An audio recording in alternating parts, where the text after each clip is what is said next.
Hello, this is Rudy Giuliani, and I'm back with you with Rudy's Common Sense.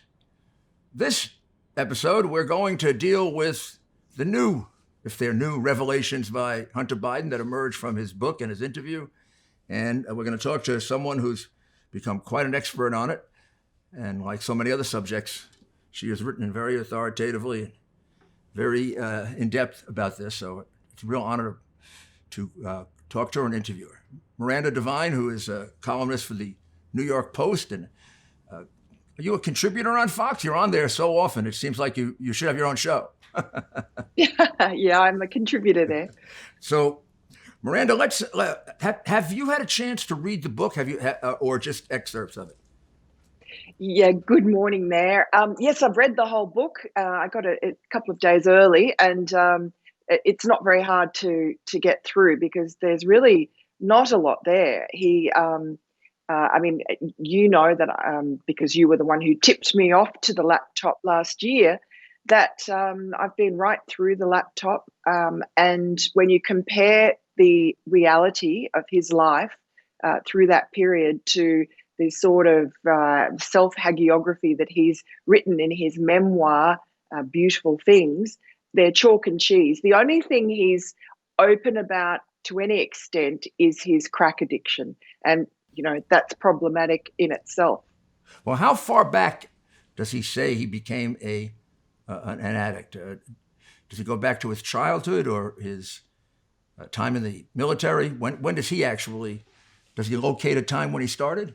Yeah, he says that when he was 8 years old, he was in Delaware. His father had just won re-election to the Senate, and he sneaked a glass of champagne under a table and drank the whole thing during a sort of a post-election party that his parents were having at the local school. So, and then he says that a few years later, he went and had a sleepover at a friend's place, and they got drunk.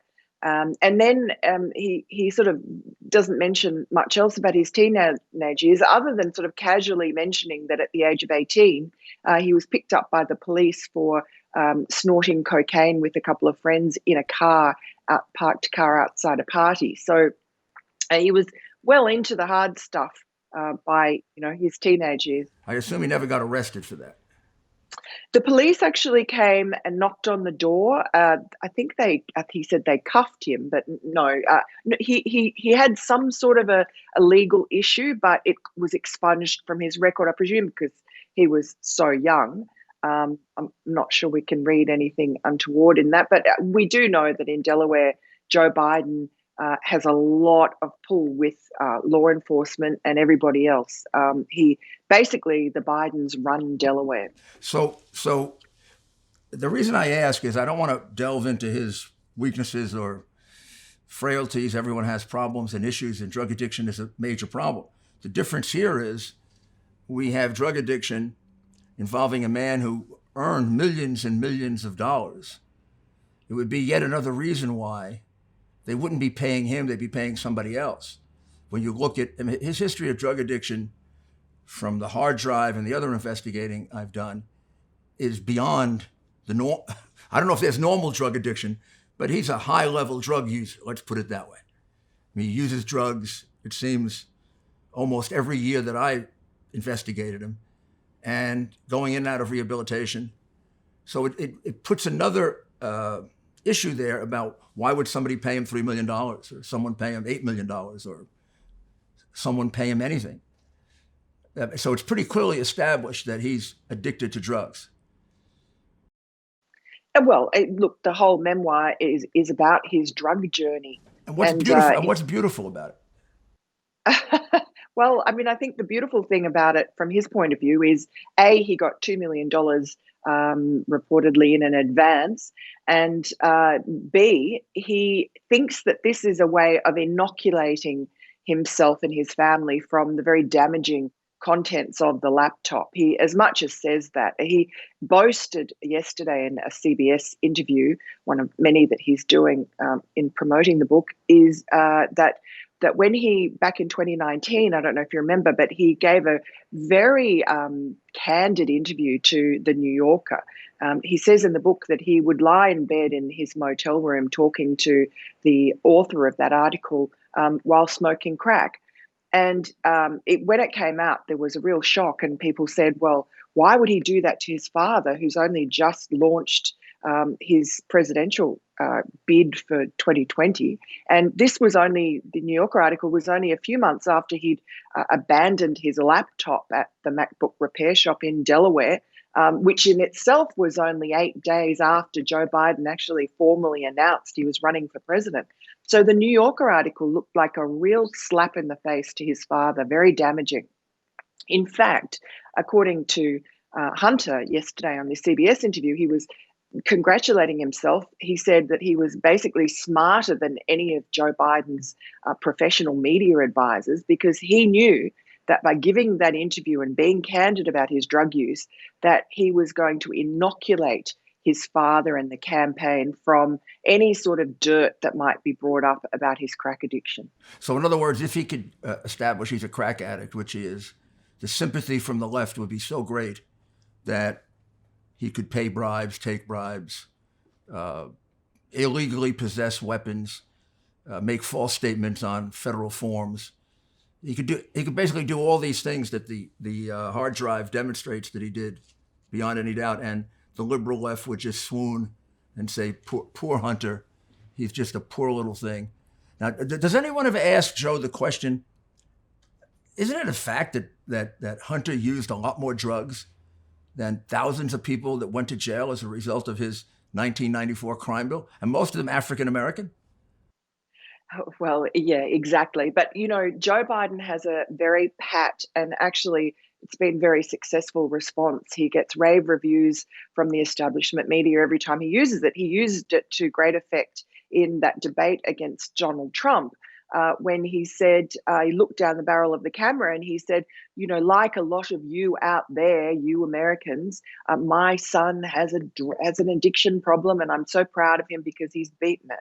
And, it is true. A lot of people do have addiction problems, and everyone has sympathy for them. But this is not a story simply about addiction. This is the story of the son of the president, the son of the former vice president, who was monetizing his father's name, who had an influence peddling business that was, rampant throughout the world, that Joe Biden himself, as we see from the material on the laptop, was involved in. He was aware of it, and he was actively involved. And it also involved other members of the family, particularly Uncle Jim, Joe Biden's younger brother, who is sort of a mentor of Hunter's in this family influence peddling business.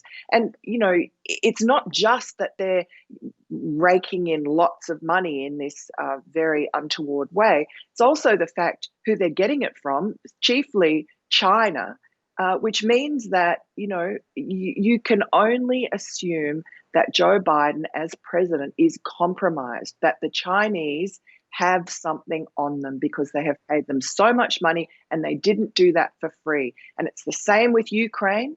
As you know, Burisma, which was paying Hunter Biden $83,000 a month from early 2014, April 2014, until just after his father left office as vice president, and then they cut his pay in half because he was no longer as useful to them, which was pretty obvious why they had hired him. But Burisma got their money's worth because Joe Biden went into Ukraine, threw his weight around, he's boasted about it, and demanded that if they were going to get US aid, that they had to sack the very prosecutor who was investigating Burisma, which was a corrupt energy company in Ukraine. And that prosecutor was fired. And so it was mission accomplished. It was great money well spent by Burisma. Mykola Zlochevsky, who ran Burisma and is a major figure in Ukraine organized crime, a Ukraine oligarch, a man who stole $5 billion and made his money by being a government minister, giving himself the best leases for 5 years. I mean, he could be, it's hard to say the crookedest man in Ukraine. You have about 20 people that would vie for that title, but he's right up there. Doesn't it occur to you Miranda, that all this sympathy for Hunter, maybe that's appropriate. But what's a father doing involving a son who has this terrible affliction from the time he's 8 years old with some of the crookedest people in the world? Zlochevsky, the wife of the mayor of Moscow, she's quite a character. She might have been involved in deposing her own husband as mayor and became very close to Putin. So this is really one of the nicer people to introduce a weak drug addict to. Then in China, just 2 years ago, they went into business with 3 Chinese spies, members of the Chinese Communist Party. That's the deal where they were going to get $10 million a year, and there's the 10% for the big guy. So let's get to the laptop. He sort of admits it's his laptop, but he doesn't. He said it could be, absolutely could be, but he doesn't remember missing it. Now, how is that possible, since he was missing another one too? The other one was seized by the FBI in Boston from Dr. Abelow, and the FBI gave it back to them at the request of Hunter's lawyer, because it sounds like the FBI is working for them. In this particular case, the merchant kept the laptop, but this isn't the only laptop that was missing. So how could he not realize when he got sober and he had to use his laptop again, it wasn't there? It makes no sense. He has to be lying about that. Yes, and it's pretty obvious when you look at him that he's lying. But he, as an addict, I guess, you know from the laptop how many lies he tells to his family. It's just second nature to him. As you know better than anybody, Rudy, the laptop, there is so many receipts to demonstrate that the laptop belongs to him. And one of those things is something you pointed out yesterday, which is that Hunter's lawyer, George Messiers, actually phoned the Mac repair shop, John Paul Mac Isaac, who's the owner of that, on the evening that before the New York Post, we were running our first story, and asked for the laptop back. And he did that because we at the Post had reached out to George Messier and told him that we had the laptop. So that was the first that they realized that it was going to be a problem for them. And I guess they panicked and phoned the Mac repair shop, give us back the laptop. And, John Paul Mac Isaac was wise enough not to fall for that. But, we should actually point out what a hero he is. But, sorry, yes. Just to show people, this is one of about 8, including ones with his signature that have been matched. The reality is, from the very beginning, it was his, but I was accused of, and you were accused of, using material we got from the Russians, using material that was hacked, using stolen material, and all of that was just a complete lie to cover up this information so that the American people wouldn't hear about this before they voted. It's about as cynical a conspiracy as you can get. This is a good time to take a short break.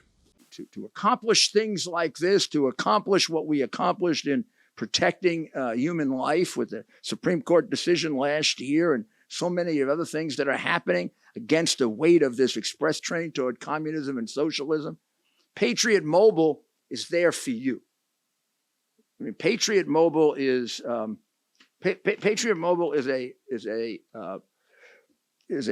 service that you can use for your cell phone, for your laptops, for your devices. It takes the place of all those big names, just as effective, just as widespread, much, much better deals, much, much better deals, much better. And let me see, we're just going to check on that. Those deals are still going. It's time for gifts, by the way. This might be a nice gift for people at Christmas time. And here's what you're doing with Patriot Mobile. It's the only Christian conservative phone provider. And what that means is, on one side, the altruistic side, you'll be helping the causes that you believe in like they believe in. Okay? And on the other side, you will be able to get really, really good bargains, particularly given the economic stress that Americans are under. So I would ask you, particularly also for those of you who are veterans and for those of you who are first responders, there'll be special discounts and special bonuses. So go to patriotmobile.com/Rudy. That's patriotmobile.com/Rudy. And see what Patriot Mobile can do for you. Just give it a check, because you might work out a great deal, and then along with the great deal, you'll be helping the causes you believe in most. Thank you, and now we'll continue with our interview with Miranda Devine. But let's get to the laptop.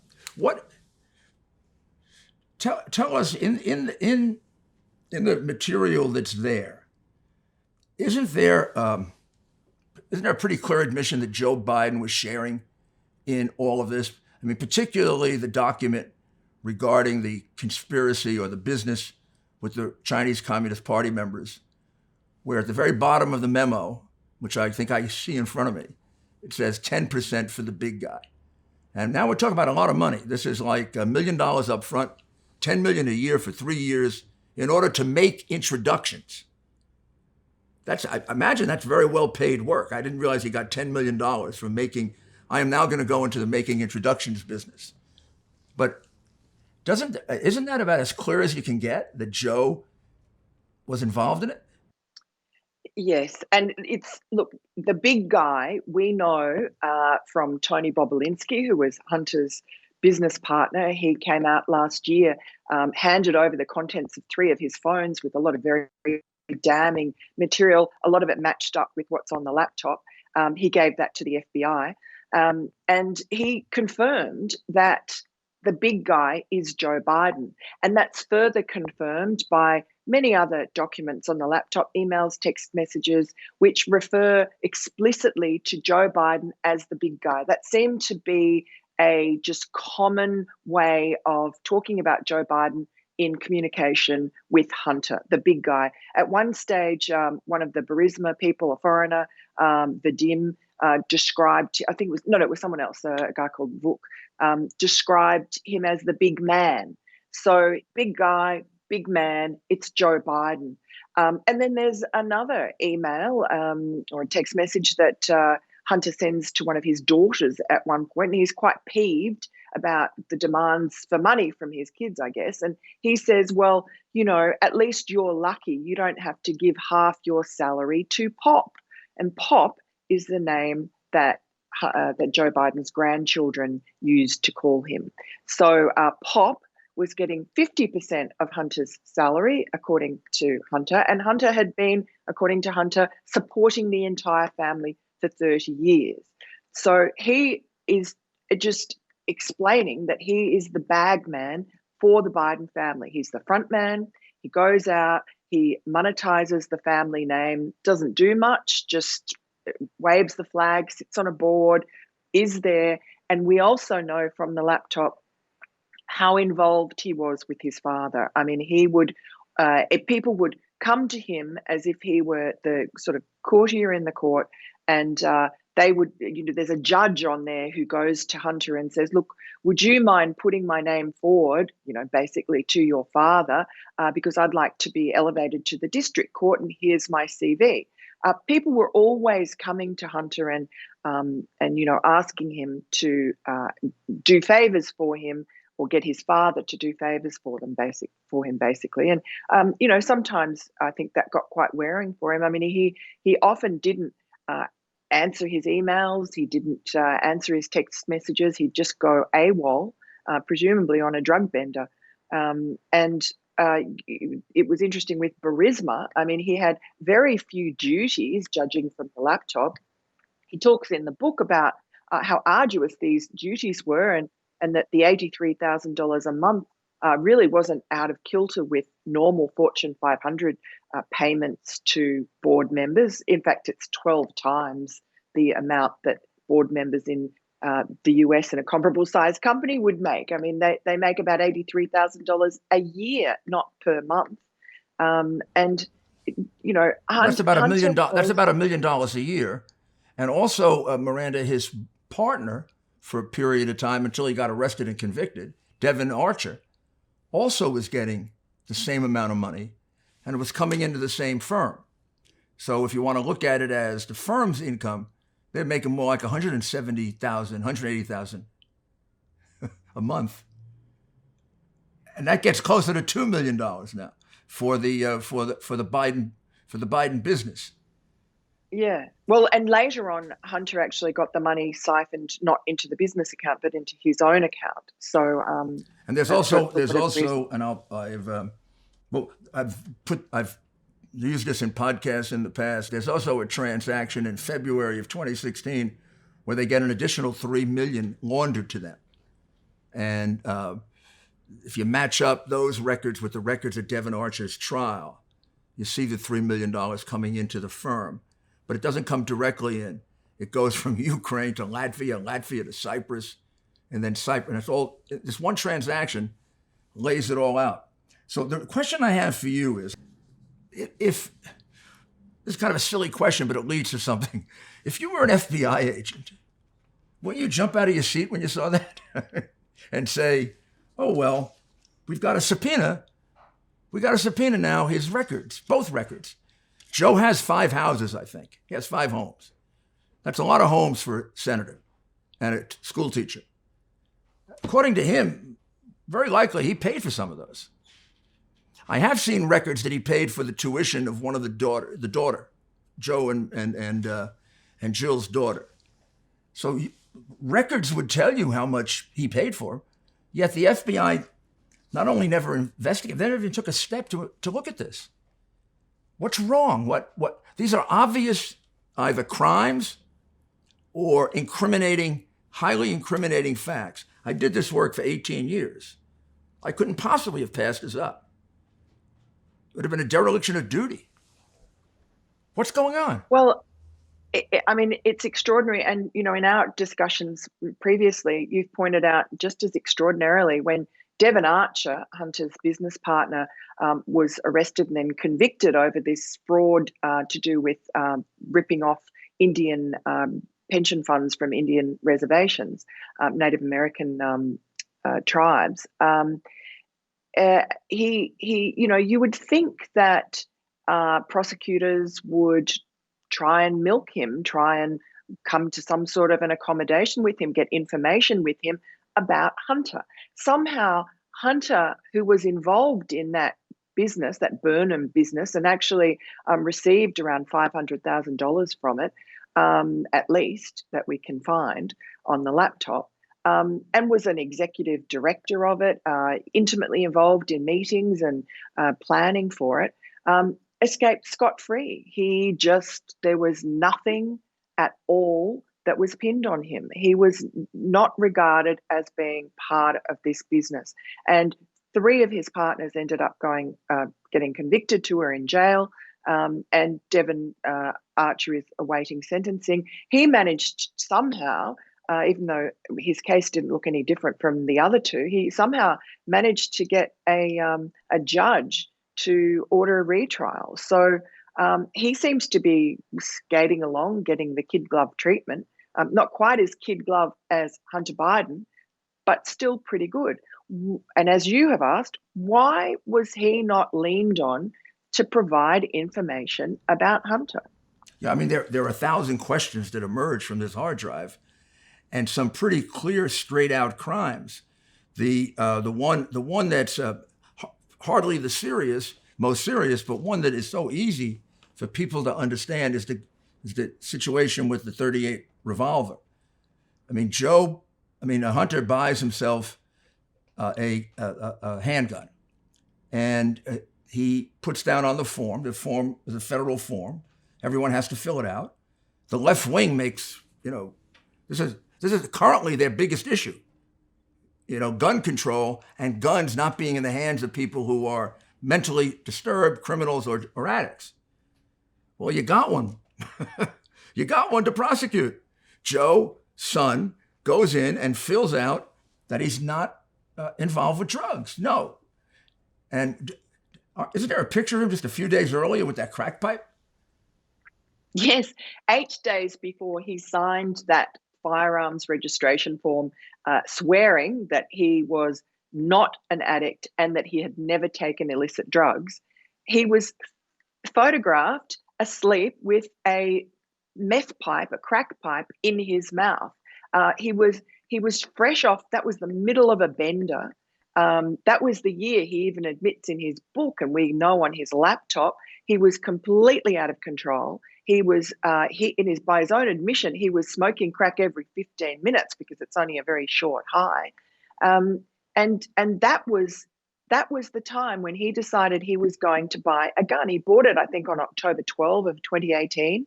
And on October 23 of 2018, his then partner, lover, Hallie, who was also his brother's widow, with whom he was living, took the gun and threw it in a trash can outside a market in Delaware. And she did so at the time, she said, because she was concerned about him and his volatility and his welfare, but also the welfare of her children, because they lived with their two children. Now, Hunter has changed that since to say, oh, she was worried about me committing suicide. I think she was worried about a lot of things, and it wasn't just suicide. And so Hunter Biden somehow managed to skate free on that. No one looked into it. I mean, the Secret Service, we're told, reportedly went immediately to the gun shop where he purchased the gun only 2 weeks earlier, and asked to get a copy of the firearms registration form. And to his credit, the owner of the shop said no, because he has to keep it for the ATF. And this was after Joe Biden and Hunter got Secret Service protection. So they had to reach out to the Secret Service and ask for a favor. And the favor basically was to kill this case. I mean, I know how strictly the gun laws are prosecuted. In fact, in some cases, I think it's almost overzealous in the way they're prosecuted. I remember a football player who didn't up his license. It wasn't current. And he shot himself in the foot, and he went to jail for 1.5 years. Oh, he shot himself in the foot with a gun. So, I mean, this guy clearly violates the law that says that people who are impaired shouldn't have a gun. The liberals are constantly yelling, screaming, almost making a religion out of, people who do this should be prosecuted. Or how about what you said earlier? He was alleged to rip off Native Americans. I mean, that should drive the left wing nuts if it were normal. So what happens? I mean, they just have a license to do anything they want. If you're Biden, I mean, you can deal with the crookedest man in Ukraine. You can get money from the mayor of Moscow's wife, and you can blatantly violate the gun laws. And you're a prince? I mean, what is this? Well, it's Biden immunity. And look, I think Joe Biden is not a very bright guy, particularly now, but he's certainly very crafty and cunning. And he's had a long time, many decades in politics to hone that one skill that he has. And he knows how, it seems that he's driven by creating myths. And you see just recently, he doesn't do much else in the White House, but he did invite some historians in so early on in his reign to help him shape his presidency for posterity, because that's what he cares about. He creates myths. He's created a sort of Camelot myth from very early on about his family. He admired the Kennedys very much. There was a quip that the Kennedys quote, the Greeks, and Joe Biden quotes the Kennedys. He is just obsessed about having, a compound, big Irish family compound like the Kennedys. He loves to create a myth that he is this wonderful, kind father, and that everything's hunky dory with the family, and that he's this archetypal Catholic who goes to mass every Sunday, even though he's a great abortion enthusiast, and in his Easter message the other day didn't even mention Jesus Christ. So, there's a lot going on behind the mythology that he creates.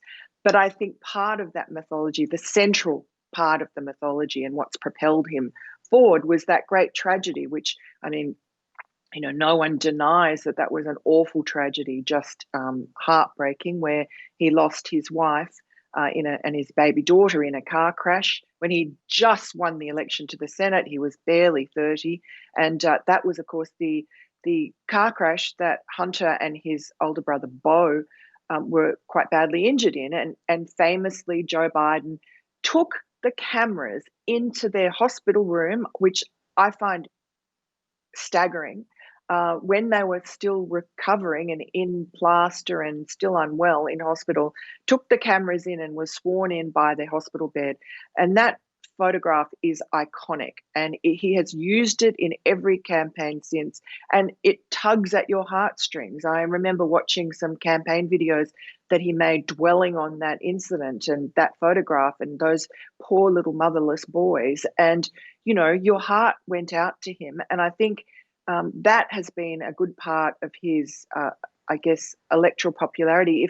If you're a low information voter and you don't know much about Joe Biden, you do know about that story, especially women, especially mothers, because nobody could fail to be moved by the plight of those, darling little boys. And it's tragic what's happened to Hunter. And then, of course, there was the double tragedy, which was that Beau, who was really the apple of Joe Biden's eye, which in some ways I think is part of Hunter's problem, because he writes about it in a laptop, the sort of clown brother tagging the second fiddle.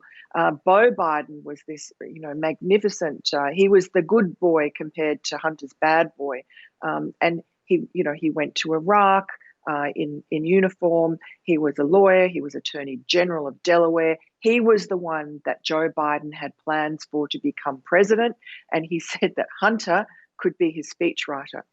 And then Beau tragically got a brain tumor and died. And, so the tragedy of Joe Biden's life and Hunter Biden's life just naturally elicits sympathy from everybody, even hardened journalists. It's very hard not to feel sympathy. But that does not and should not absolve him of terrible wrongdoings that really put America at risk. And not just America. I mean, I've lived 3/4 of my life in Australia, and in Australia, China is breathing down their neck, and the militarization of those islands in the South China Sea are a clear and present danger to every country in the region, including Australia. And Australian government and the public were very exercised about it when Joe Biden was vice president in the Obama administration. And Joe Biden was dispatched in 2013 to Beijing to talk to President Xi and put the entire might of the American government into demanding that China stop militarizing those islands, stop thieving American intellectual property, just stop behaving badly. Joe Biden came away from that meeting in Beijing with President Xi with nothing for the American people, but his son, Hunter, who he brought along with him on Air Force Two, came away with a $1.5 billion deal with a subsidiary of a Chinese state-owned bank. Well, I mean, the reality is he had terrible tragedy in his life, but he's overused it so much that it really doesn't matter at this point. I mean, the people have lost their wives, people have lost their children. They don't go on and make millions of dollars by selling out their office. They don't put America in the compromising position of being corrupt in Ukraine. And it looks like he's completely bought by one of our enemies, the Chinese government. I mean, the family has gotten, it's hard to calculate from the hard drive, but at multiple millions from the Chinese communists. If it were anyone else, you couldn't possibly be president of the United States. If 2 years earlier you would have been in business with Chinese communists. He was in a $10 million a year business 2 years before he became president of the United States with the Chinese communists. His family has gotten well over $10 million from China, probably a lot more than that. The double standard that exists here is extremely dangerous. And it also divides our country right down the middle. Because there are those people that will forgive him anything, and there are those people that are just outraged that it's destroying our system of justice. There's no doubt that if this were Donald Trump Jr. and Donald Trump, they'd have been in jail 4 years ago. I mean, there is no American that really doubts that. I think even Democrats who have this ridiculous picture of him don't doubt the fact that Trump would be in jail for this. They just let him get away with it. Yeah. And that should be the way it is. I mean, if you commit these acts, you ought to be brought to book for them.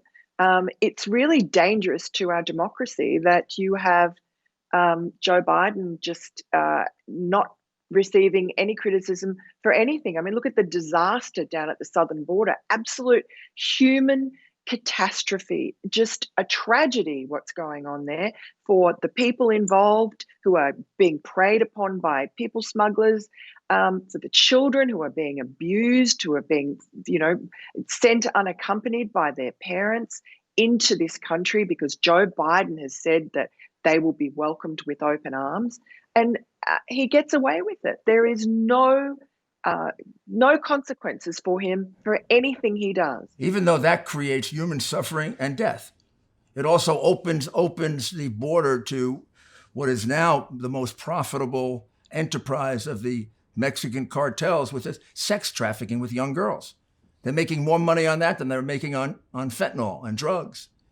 So, I mean, sometimes people don't equate the fact that incompetence and corruption at high levels of government usually means that a lot more people die. Because the decisions that people at the high levels of government make are very consequential. And so you put somebody else there other than Joe Biden, who didn't let those people come in, he had a perfect situation. He had the Mexican government actually agreeing to doing asylum in Mexico. I mean, that only happened once before, and I know about it because I happen to be involved in it. The Haitian government agreed with Ronald Reagan to do that, to stop the Haitian migration. It's the only instance I know about, and I happen to have been involved in negotiating it. That's a very hard thing for a government to do. It's ceding some of its sovereignty to you. And he blows that. If that had remained, a lot of people would be alive today who are dead because of Joe Biden. We'll be back with you shortly. Not long ago, Mike Lindell, the inventor of MyPillow, and his team fit me for my very own MyPillow. They also introduced me to their wide assortment of other incredible products, like their mattress topper, their sheets, towels, slippers, and more. Sleep is incredibly important to me, and I can assume for all of you. It's time you give MyPillow a try and see for yourself. Listeners have helped build MyPillow into the incredible company it is today, and Mike Lindell wants to give back to all of you. You can get great discounts on MyPillow products by going to mypillow.com right now and seeing each of the specially priced items, including those in the radio listener special square. You're going to see rotational offers up to 66% off on products like their pillows, mattress topper, Giza sheets, but also new products like their slippers, weighted blankets, robes, and waffle blankets. All MyPillow products come with a 60-day money-back guarantee. Enter promo code Rudy for these great specials. That's mypillow.com and use the promo code Rudy. Thank you, and now we'll go back to our really fascinating and compelling interview with Miranda Devine. Now, so Miranda, let's ask the ultimate question. Is anything going to be done about this? Is this just going to be another group of crimes that anybody else in America would be arrested for and prosecuted for, that the Bidens just get away with and continue to do damage to our country? Well, Hunter Biden is very confident that he said he was 100% certain that he would be cleared of any wrongdoing by the various investigations against him into money laundering and tax evasion and, violation of the FARA rules. He's very confident. And I think he's probably right because there are investigations going on, but you just know from the kid glove treatment he's had and all the Bidens have had with all their problems throughout the years, that he will skate through. And that's why I'm writing this book, Laptop from Hell. Yeah, and because I think the scale of wrongdoing on that laptop is so enormous, and combined with Tony Bobulinski's, the contents of his 3 phones that he's handed over to the FBI that I also have, you piece together the jigsaw and you get a very clear picture of what the Biden family grift is all about. And at least then it will be on the public record forever.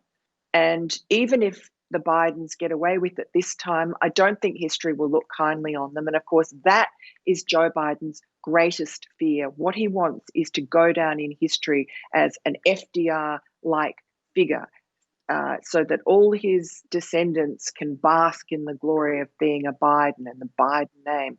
And I think that in some way, and you are basically, to your credit, you began it all. People wouldn't know any of this if you had not been the person who paid attention to John Paul MacIsaac, the MacBook repair guy. You know, people like you always get a lot of crazy emails from the public. And the fact that you managed, and your lawyer, My lawyer, Bob Costello, was my partner in all of this, and it really deserves a lot of the credit for actually originally vetting him and turning out to be right. And he's taken a tremendous amount of abuse, threats to his job. I mean, I've worked with people on the defense of President Trump who've been fired from their law firms, who've been threatened with death. I've had to get protection for them. When we were involved in the aftermath of the election, one of our lawyers had to have a 24-hour protection. Another lawyer had to quit the case because his law firm threatened to quit, to fire him, and then his children got threatened. I mean, there's a sickness going on in this country that's very, very bad, and it's only going to get fixed. I might sound like I'm somewhat simplistic, but it's only going to be fixed when we have equal justice under the law. When Americans go back to the feeling that, which was first enunciated when we investigated Nixon, that no one is above the law. Well, Joe Biden and Hillary Clinton are above the law. Every American knows that. And that creates bitterness. It creates anger. It creates a lot of the separation that sarcastically, really, Biden. But when I hear Biden talk about unity, it's sarcasm. It's complete sarcasm. It's Orwellian. But Rudy, I think when you say everybody knows that the Bidens and the Clintons are above the law, do they just deny it? Well, and I think only half of America knows, because the biggest problem, I really think, and I'm probably biased because I'm a journalist, but I think that the corruption of the establishment media, where they no longer tell the truth, they tell outright lies. The New York Times, the Washington Post, they tell knowingly, they deceive and peddle disinformation while accusing others of doing that. You no longer can trust a news story that you read in those once august organs. And unfortunately, half the country which ingests their information, which they set the agenda for most of the media. I mean, even at the Post, we follow stories that they break. And so does Fox News. Everybody, they set the agenda really for all of the media, particularly for CNN and MSNBC and so on. And so when they tell a lie, that lie goes a long way, and it basically dictates how the media in America sees things. And you only get the other side if you listen to and read and watch conservative media. And that means that half the country is flying blind, and half the country did not know anything. They don't know who Hunter Biden is.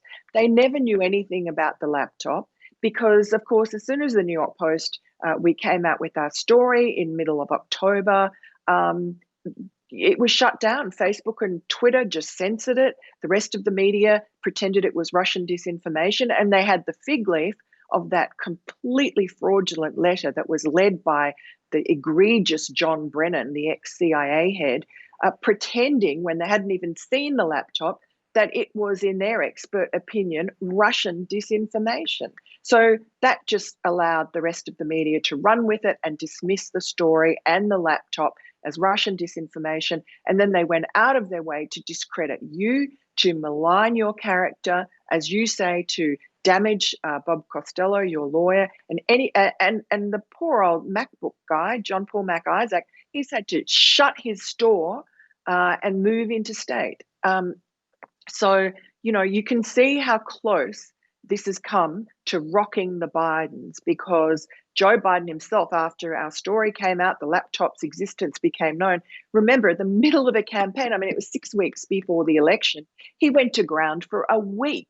He did not come out of his basement. And then when finally a reporter, he did come out and he caught an airplane, and there was a reporter from, I think, CBS yelled out at him across the tarmac, what about the laptop? He just turned on him viciously. It obviously was wounding to them, and they were worried about it. But now they don't care.